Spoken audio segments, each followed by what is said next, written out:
Hi there, and welcome back to Tai Chi Fit with Jan.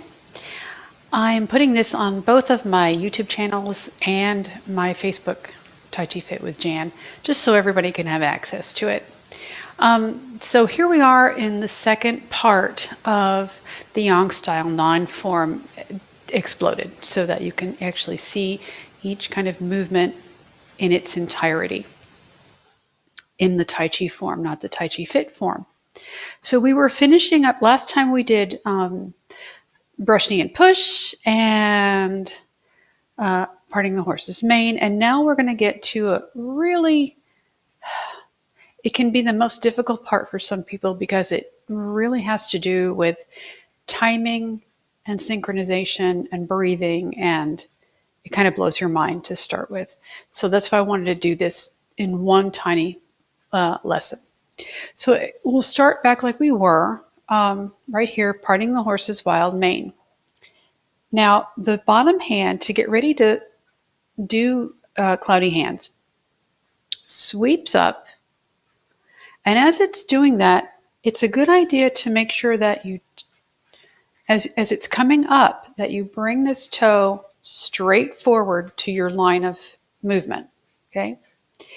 And then what's going to happen is this other hand, well, this one was here, so this one comes here. This one, the second hand comes down just slightly in the cloudy hand form. And then you shift back until all of your weight is on this back foot. This foot becomes an empty step, and you sweep around and it comes in. And you're right back in a neutral forward position. It's amazing, I know. So these hands have come around as cloudy hands, and now they're going to change in the corner. You're going to take a breath in right here. They're going to come forward, and as they get right in front of your nose, the weight goes back into the other foot. This foot now becomes an empty step. It lifts up and steps out to the opposite side, right about the time you're getting to this corner with your hands. Weight shifts over as your hands change positions. Then we float back over, and the weight continues to shift all the way over here. But in this particular form, the Yang Style 9, we are not going to continue on in this direction. We're going to go back. So here I come, and now I'm going to, in this corner, change my clouds. I'm going to float them back.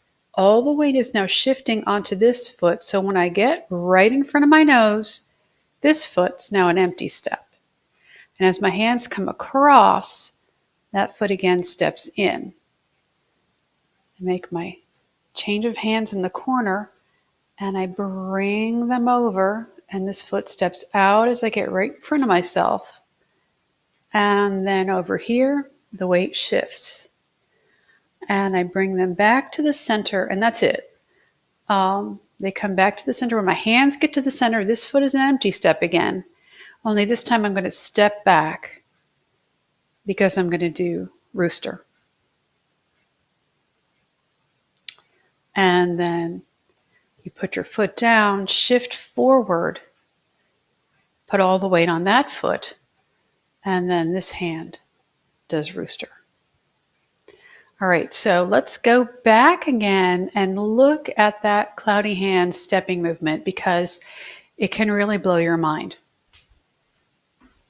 So when you're here with brush knee, usually you've got this foot sort of at an angle, which is perfectly fine, but you need it to be pointing straight forward where you're going to be. So as this hand comes up and you begin to shift your weight, that foot just pivots around so you can put all your weight on it. And when your hand gets in front of you, you can close your foot in. It looks easy, but it's not. And this is what a lot of people do, and I probably shouldn't show it to you, but I will, because I was caught Tai cheating many times. Doing this, and then, okay, because your weight's not right. You're wobbly, you haven't weighted And that's the whole point, is to be patient.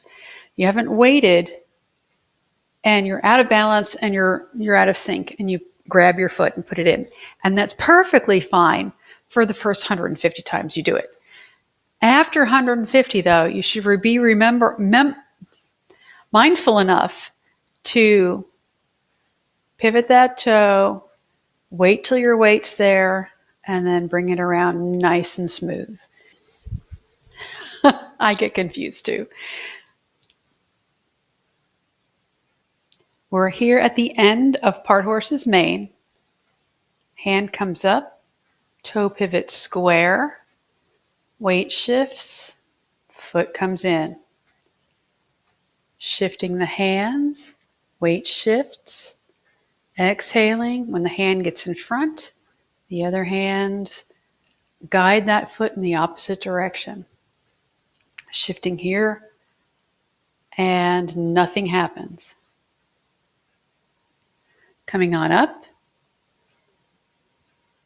shifting the weight. When it gets right in front of your nose, foot comes in. Continue on. Inhale. Stepping over to the other side as the fingers come in front of your nose. Toe lifts up, steps out. Shifting here in this corner. Shifting my weight now. Hand gets in front of my nose. I can bring that foot in and stepping back for rooster and stepping forward for the next rooster. Beautiful. Practice that about 4 bazillion times. I hope I have not confused the snot out of you, because that's what can happen.